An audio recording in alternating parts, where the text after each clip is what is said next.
Oke, selamat pagi semuanya. Hari ini kita masuk pertemuan kedua mengenai etika profesi. Oke, di sini ada dua kata mengenai etika, mengenai profesi ya, atau etika profesi. Nah, yang pertama mengenai etika. Apa itu etika?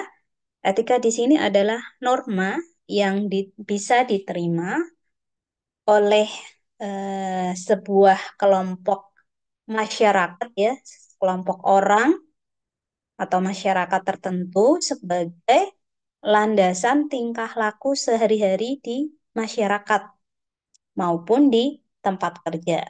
Jadi etika ini berlaku di masyarakat ya, dalam kehidupan kita di lingkungan rumah maupun di lingkungan kerja ketika kita kerja ataupun di lingkungan akademisi. Bisa itu kampus, sekolah, atau dalam lingkup bernegara. Itu juga ada etika. Jadi etika di sini adalah attitude sopan santun ya, atau asas atau norma yang harus kita miliki, yang harus kita junjung dalam kita berkehidupan sehari-hari, baik bermasyarakat, bernegara, ataupun ketika kita di tempat di mana kita berada. Seperti yang sudah saya sebutkan tadi di awal, baik di masyarakat, di lingkungan kampus, di sekolah, ataupun di tempat kerja, ataupun kita bernegara. Jadi harus menjunjung sopan santun, harus mematuhi norma-norma yang berlaku atau aturan-aturan yang berlaku. Seperti itu. Itu mengenai etika. Yang kedua mengenai profesi, etika profesi. Kalau etika tadi sudah saya jelaskan panjang lebar. Nah, sekarang etika profesi. Apa itu etika profesi? Etika profesi di sini adalah sebuah pedoman sikap. Jadi sebuah prosedur, sebuah aturan, aturan sikap ya, tingkah laku. Jadi di sini ada aturan mengenai sikap, tingkah laku, tingkah laku, kemudian perbuatan. Jadi selain sikap, tingkah laku, di sini ada perbuatan dalam melaksanakan tugas dan dalam melaksanakan kehidupan sehari-hari. Nah, itu tergantung tadi kita berada di mana. Mau di lingkungan keluarga, mau di lingkungan bermasyarakat, mau di lingkungan kampus, mau di lingkungan sekolah, mau di lingkungan kerja, ataupun bernegara. Seperti itu. Nah, itu mengenai etika profesi. Oke, dua kata sudah bisa dipahami ya, mengenai etika dan etika profesi. Nah, kemudian selanjutnya, materi selanjutnya, menurut Abdul Qadir Muhammad ya, ini referensi yang digunakan BSI, salah satu sumber referensi yang digunakan BSI, yaitu dari pengarang atau penulis Abdul Qadir Muhammad pada tahun 2001 mengklarifikasikan atau ini mengklasifikasikan ya, atau mengelompokkan kebutuhan manusia menjadi 4 kelompok. Yang pertama, di sini ada kebutuhan ekonomi. Nah, kebutuhan ekonomi ini merupakan sebuah kebutuhan yang bersifat material, baik harta maupun benda yang diperlukan untuk kesehatan, keselamatan hidup manusia. Ini ekonomi. Ya, intinya ini untuk memenuhi kebutuhan manusia. Iya kan? Kita sakit, butuh duit nggak buat berobat? Butuh duit nggak? Butuh beli makanan yang bergizi. Ada buah, ada sayur, ada lauk, ada susu ya, dan yang lain-lain. Nah, itu kita butuh duit seperti itu. Kita lapar butuh makan, ya kan? Seperti itu. Kemudian kebutuhan ini seperti apa? Sandang, sandang itu kaitannya dengan pakaian, ya, pakaian yang kita kenakan. Sangat penting nggak? Wajib nggak? Wajib dong. Kita kan manusia yang beretika, beretitude, ya. Jadi di sini sandang atau pakaian itu sangat penting. Kemudian yang kedua pangan. Nah, pangan ini juga merupakan kebutuhan primer ya atau wajib yang sangat dibutuhkan oleh manusia. Ya, seperti tadi, ada makanan pokok, makanan tambahan, ada lauk, ada sayur, ada mungkin cemilan ya. Dan papan. Papan ini adalah tempat tinggal. Kita perlu nggak butuh tempat tinggal? Perlu. Untuk berlindung dari panas dan hujan, dari apa namanya? Dinginnya malam, dari eh, binatang buas. Kemudian kita bisa tidur nyenyak ya, kita punya tempat tinggal. Dan masih banyak lagi. Itu mengenai kebutuhan ekonomi. Jadi kebutuhan ekonomi bisa dikatakan kebutuhan primer ya, sangat penting bagi manusia. Di mana kebutuhan yang primer ini mencakup tadi ada sandang, kemudian pangan, dan papan. Ada pakaian, kemudian pemenuhan kebutuhan makan manusia, dan tempat tinggal. Kemudian yang kedua kebutuhan psikis. Nah, kebutuhan psikis ini kaitannya dengan eh, rohani ya, dengan kejiwaan manusia. Jadi merupakan kebutuhan yang bersifat non material. Nah, untuk kesehatan dan ketenangan manusia secara psikologi. Ini biasa disebut kebutuhan rohani. Misalnya apa? Kita beragama. Nah, beragama itu menjadikan jiwa manusia tenang, damai. Seharusnya seperti itu ya kalau beragamanya dengan benar. Seperti itu. Kemudian pendidikan. Ya, pendidikan ketika kita menimba ilmu, apakah sama orang yang menimba ilmu dengan yang tidak menimba ilmu? Ya beda. Kalau yang menimba ilmu tentunya untuk melakukan segala sesuatu itu pasti dia berdasarkan ilmu yang didapat, yang dilihat, ya. Beda dengan orang yang tidak berilmu. Dia asal-asalan, sesuai dengan hati nurani mungkin, atau mengikuti orang lain tanpa tahu itu benar atau salah, seperti itu. Hiburan. Nah, hiburan ini eh, dibutuhkan juga untuk bisa misalnya untuk bisa merefleksi ya ketika banyak kesibukan. Nah, ini butuh eh, refleksi, butuh ketenangan, butuh hiburan ya. Ya, hiburan itu ya bisa jalan-jalan, bisa nonton ya, bisa olahraga ya. Ya, olahraga itu termasuk loh, bisa menjadi sebuah hiburan.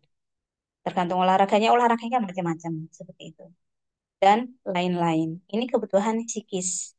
Intinya si kebutuhan psikis ini adalah kebutuhan kejiwaan, kerohanian, seperti itu.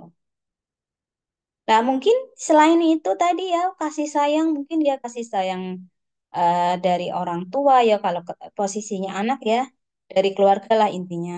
Kasih sayang dari keluarga, butuh dihargai, baik itu dari keluarga, dari lingkungan masyarakat, dari teman-teman sejawat ya, dan lain sebagainya.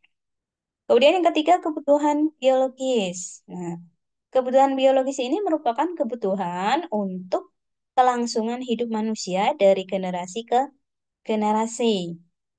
Nah, kebutuhan ini sering disebut juga kebutuhan seksual ya, yang wujudnya dalam bentuk syah ya, dalam bentuk halal, yaitu dalam bentuk perkawinan, pernikahan, untuk membentuk keluarga dan sebagainya. Kemudian yang keempat, kebutuhan pekerjaan. Kebutuhan pekerjaan ini merupakan kebutuhan yang bersifat praktis untuk mewujudkan kebutuhan-kebutuhan yang lain. Misalnya adalah profesi, perusahaan, dan lain sebagainya. Nah, ini ya mengenai klasifikasi kebutuhan manusia ya berdasarkan Abdul Qadir Muhammad. Kemudian materi selanjutnya di sini ada perbedaan antara pekerjaan dan profesi. Nah, pekerjaan itu apa sih sebenarnya?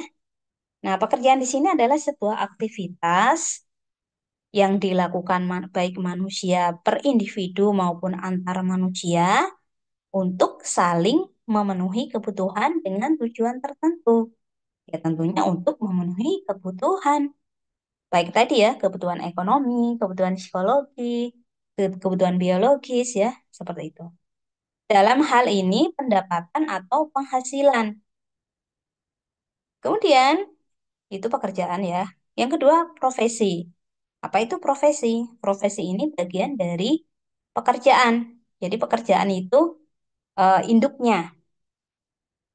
Nah, cabangnya itu atau anaknya ya, itu adalah profesi. Jadi profesi itu merupakan bagian dari pekerjaan, tetapi tidak semua pekerjaan adalah profesi. Contohnya, di sini pekerjaan staf administrasi tidak masuk dalam golongan profesi. Kenapa? Karena untuk menjadi staf administrasi, ini untuk bekerja ya sebagai staf administrasi, seseorang bisa berasal dari berbagai latar belakang pendidikan yang berbeda, pengetahuan dan pengalaman yang berbeda.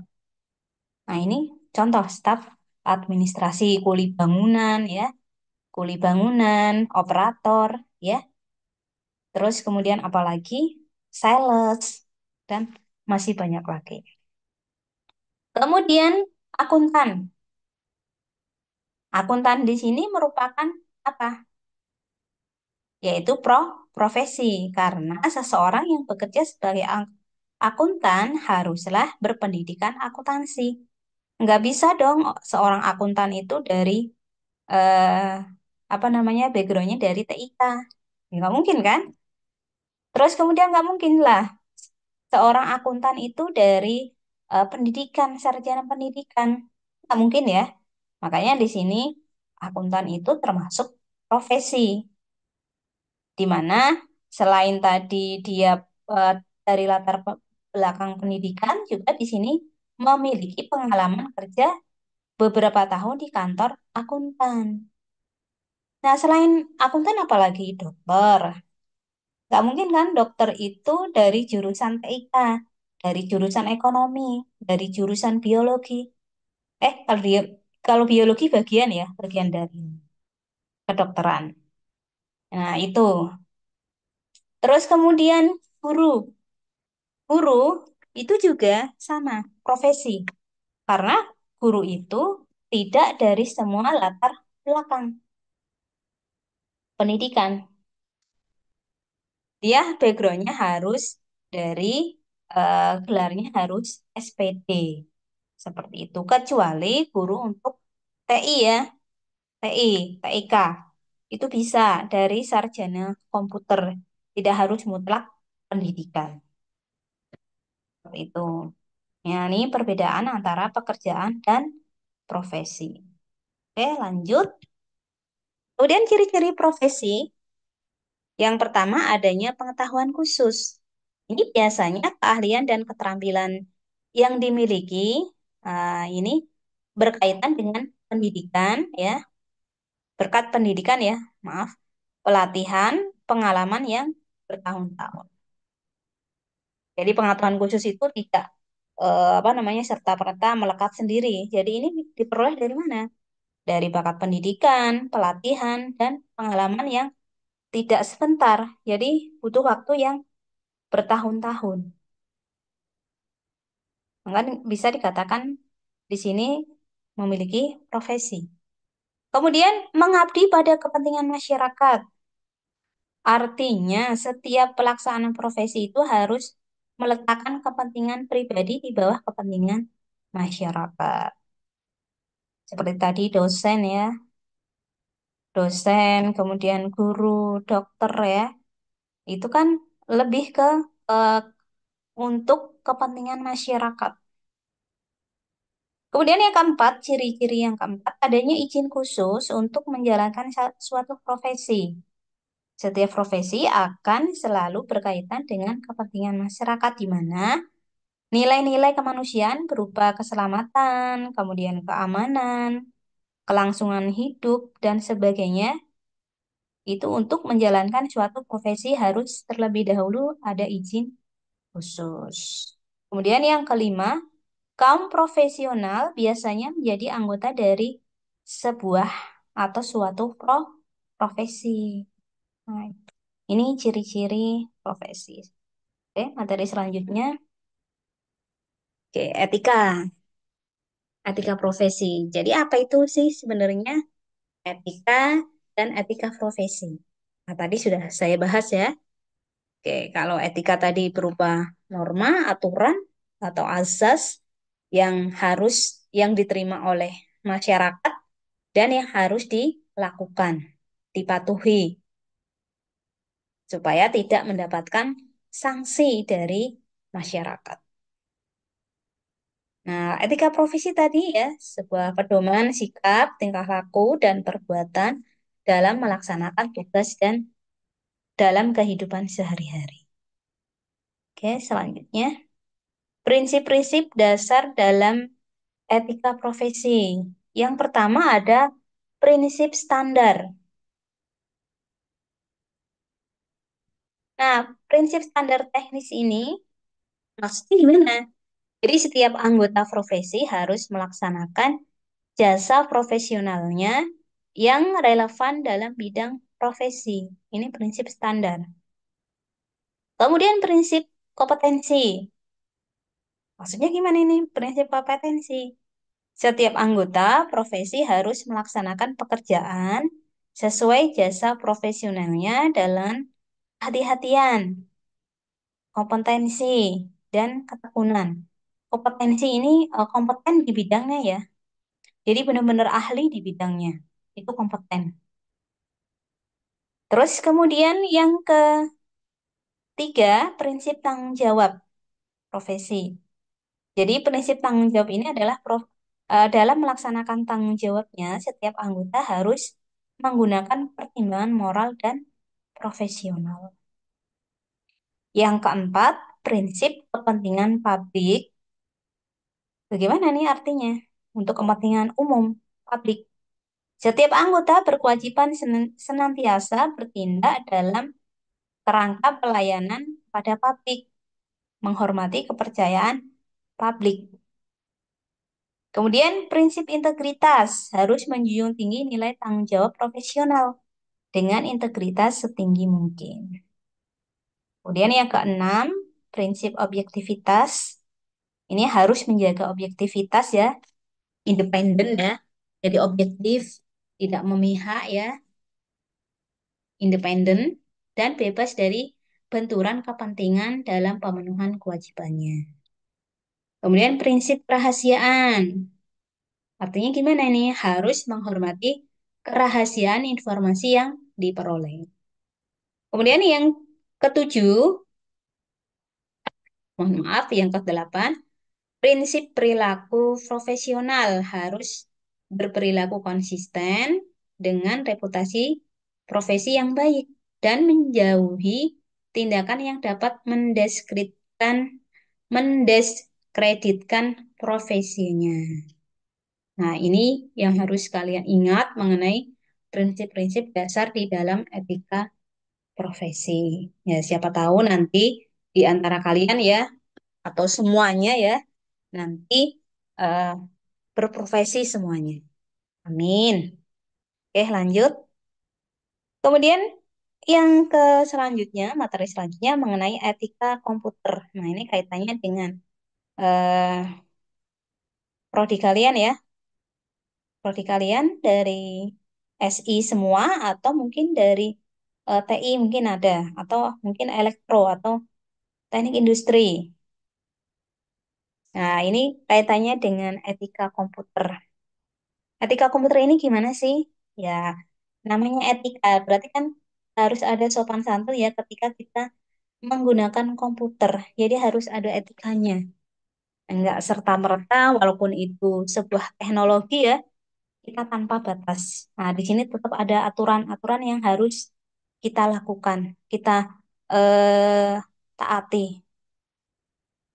Oke, etika komputer merupakan bidang ilmu yang tidak terkait secara khusus dengan teori filsafat maupun kompatibel dengan pendekatan metodologi yang luas pada pemecahan masalah etis.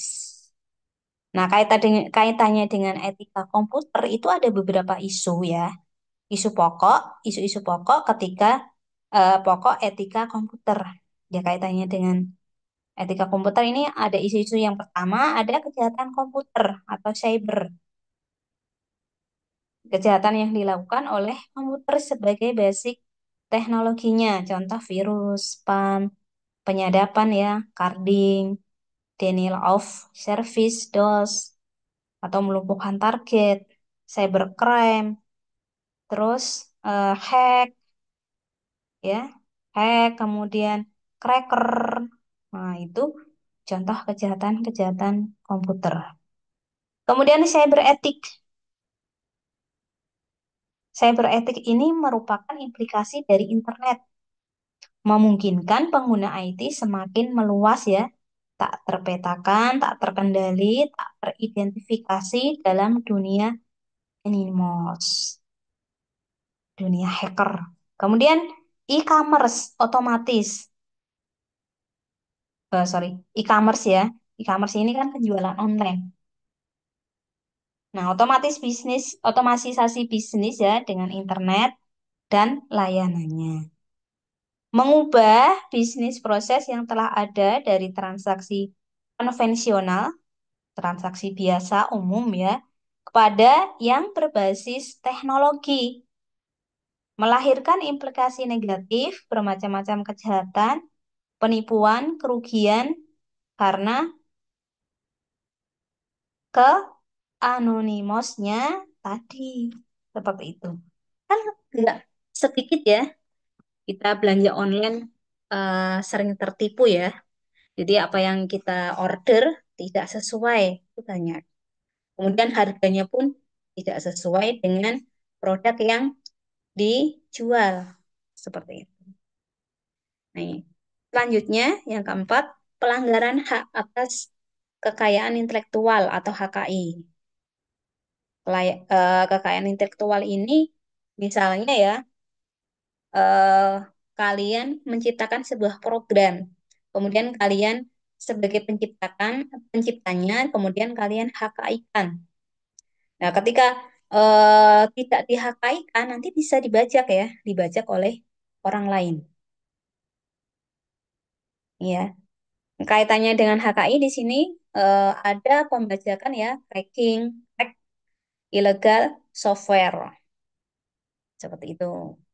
Kemudian yang kelima, tanggung jawab profesi sebagai bentuk tanggung jawab moral ya yang perlu diciptakan. Nah, di sini makanya perlu diciptakan ruang bagi komunitas yang akan saling menghormati. Misalnya Ikatan Profesi Komputer dan Informatika tahun 1974. Oke, lanjut. Selanjutnya, sifat yang harus dimiliki oleh seorang profesi dan sikap seorang profesional. Yang pertama apa? Menguasai ilmu secara mendalam di bidangnya. Sebuah profesi akan mengandalkan suatu profesional agar dapat menjalankan tugasnya dengan baik. Contohnya akuntan yang profesional, dokter yang profesional, spesialis ya. Kalau yang sudah profesional kan biasanya spesialis ya. Ada spesialis jantung, spesialis mata, spesialis tulang. Nah, itu. Jadi sebutannya sudah spesialis. Kemudian yang kedua, mampu mengkonversikan ilmu menjadi sebuah keterampilan. Mengonversikan. Seseorang di sini, seorang yang profesional juga harus mampu menghor mengonversikan ilmunya menjadi sebuah keterampilan. Artinya, keterampilan itu dapat melakukan praktek-praktek atau kegiatan-kegiatan khusus, suatu tugas atau pekerjaan dengan baik. Kemudian yang ketiga, selalu menjunjung tinggi etika dan integritas profesi. Nah, biasanya pada setiap profesi itu, khususnya profesi luhur, ya, profesi yang berkaitan dengan hajat hidup orang banyak, terhadap suatu aturan yang disebut kode etik profesi. Contohnya apa? Dokter, kode etik kedokteran, kode etik wartawan, seperti itu. Nah, sikap profesional ini misalnya sikap terhadap peraturan perundang-undangan, sikap terhadap organisasi profesi, kemudian sikap terhadap tempat kerja, dan sikap terhadap pekerjaan. Nah, ini beberapa contoh sikap profesional. Selanjutnya, ada beberapa perspektif dalam mengukur profesionalisme menurut Gili dan England. Yang pertama ada pendekatan berorientasi filosofis. Nah, pendekatan ini merupakan lambang profesional, pendekatan sikap individu dan elektik. Kemudian yang kedua pendekatan perkembangan bertahap. Nah, individu ini dengan minat bersama berkumpul, kemudian mengidentifikasikan dan mengadopsi ilmu untuk membentuk organisasi profesi dan membuat kesepakatan persyaratan profesi serta menentukan kode etik untuk merevisi persyaratan. Kemudian yang ketiga, pendekatan berorientasi karakteristik. Ini etika sebagai aturan langkah-langkah pengetahuan yang terorganisasi, keahlian, kemudian kompetensi khusus, keahlian khusus, terus kemudian tingkat pendidikan minimal, misalnya minimal harus S3 atau S2. Kemudian ada sertifikasi keahlian, seperti guru ada sertifikasi guru, dosen ada sertifikasi dosen, dokter juga sama, dan lain-lain. Akuntan juga sama harus ada sertifikasinya, seperti itu. Kemudian yang keempat, pendekatan berorientasi non-tradisional. Di sini mampu melihat, merumuskan karakteristik unik dan kebutuhan sebuah profesi. Nah, ini empat perspektif dalam mengatur profesionalisme. Selanjutnya, prinsip etika bisnis menurut Sonny Kiraf. Yang pertama ada prinsip otonomi. Gimana maksudnya ini? Sikap dan kemampuan manusia untuk mengambil keputusan dan bertindak berdasarkan kesadarannya tentang apa yang dianggapnya baik untuk dilakukan. Ini prinsip otonomi. Jadi manusia itu sendiri yang bisa mengambil keputusan ya dan bertindak otonom. Ini otonom ya, bukan center. Kalau center itu dikendalikan. Tapi kalau otonomi ini tidak. Dia bisa menentukan, mengambil keputusan sendiri dan bertindak sendiri berdasarkan kesadaran tentang apa yang dianggapnya baik untuk dilakukan. Ini otonomi. Nah, kalau center itu tidak dikendalikan. Jadi kamu harus begini, harus mengikuti aturan begini seperti itu. Tidak dengan otonomi. Kemudian yang kedua prinsip kejujuran. Nah, ini terdapat tiga lingkup kegiatan bisnis yang bisa ditunjukkan secara jelas bahwa bisnis itu tidak akan bisa bertahan lama dan berhasil kalau tidak didasarkan atas kejujuran. Ini hampir di semua level ya. Jadi kalau diawali dengan ketidakjujuran, ya itu tidak berkah ya. Pertama tentunya tidak berkah, kemudian rasanya juga nggak enak ya. Terus kemudian lama-kelamaan juga nanti bisa ketahuan. Ya namanya eh, bangkai ya, lama-lama kan tercium juga. Oke, ini mengenai prinsip kejujuran. Sangat penting semua bidang. Ya, ketika kalian posisinya levelnya ya sebagai mahasiswa ya nggak boleh nyontek. Terus kalau diberikan tugas nggak hanya numpang nama, jadi benar-benar ikut kerja, ikut mengerjakan seperti itu.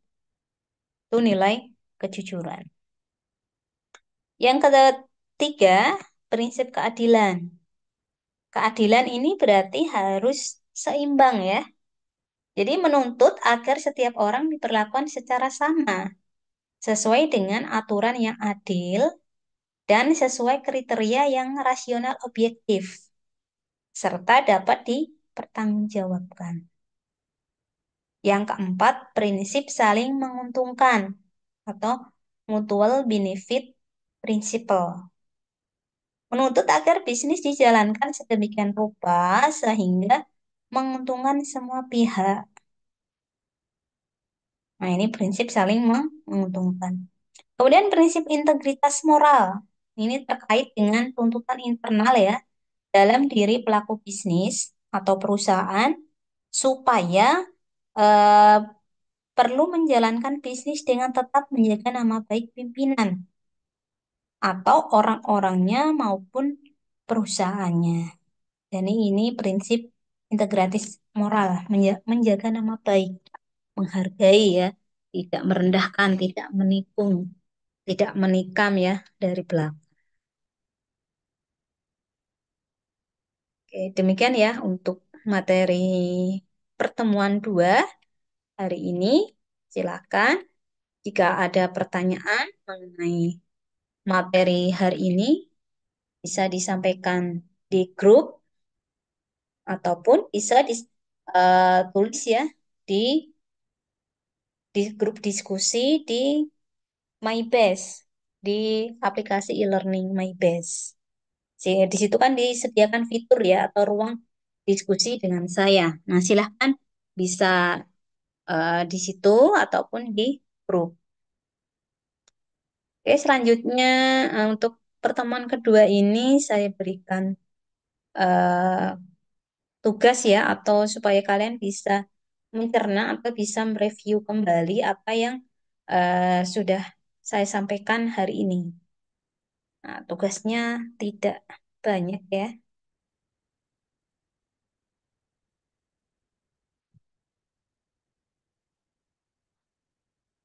Oke, nah di sini tugas pertama di pertemuan kedua ini tugasnya kalian adalah bisa menjelaskan konsep dasar profesi, etika profesi, profesionalisme kerja, dan kode etik profesi.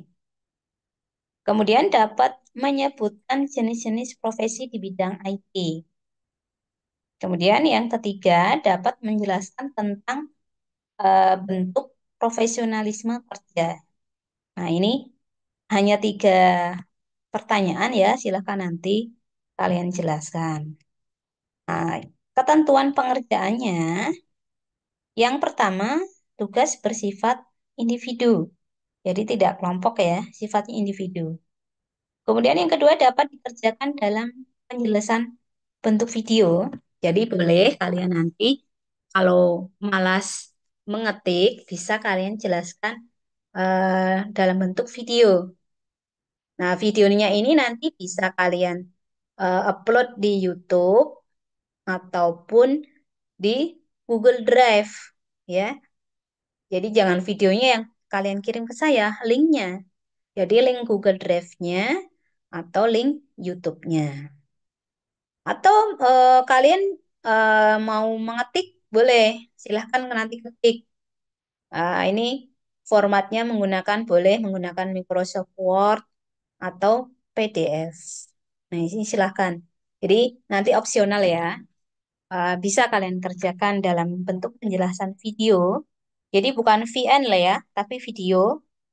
Atau kalian menulis dalam bentuk format Microsoft Word ataupun PDF. Untuk deadline-nya 1 minggu. Jadi minggu depan ya, tanggal 9 harus sudah di-upload di MyBase. Jadi nanti upload tugas pertama ini nanti di MyBase ya. Silahkan nanti cari fitur tugas di MyBase. Nah, di situ soalnya sudah saya upload. Nah, kalian bisa download ya. Bisa download kemudian dikerjakan. Kalau sudah selesai nanti diupload di MyBase ya. Bukan dikirim email, bukan dikirim WA tapi diupload di MyBase. Nah, ini untuk penjelasan mengenai tugas pertemuan 1.